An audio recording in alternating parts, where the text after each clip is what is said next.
General గా MBBS అందరూ pass అవుతారు, పీజీ పాస్ అవుతారు, వృత్తి వాళ్ళు నర్సింగ్ హోమ్ పెట్టుకుంటారు, డాక్టర్ అవుతారు, జాబ్ చేస్తారు. కానీ డిజిటల్ హెల్త్ అంటే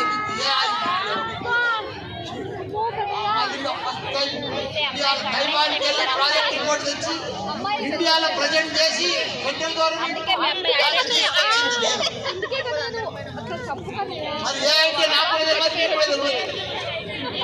ప్రపంచమంతా ఏఐ పోయిపోతుంది.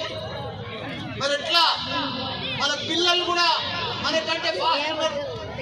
మా యాదగిరి సాబ్ ఏమో సెల్ ఫోన్ మాట్లాడొద్దంటాడు, పిల్లలేమో సెల్ ఫోన్ లేదు ఉండరు. టెక్నాలజీ ఎంత అలాగే ఉంది, స్కిల్ అంతా దాంట్లోనే ఉంది. ప్రపంచంలో రెండు shortage skill technology. Engineering college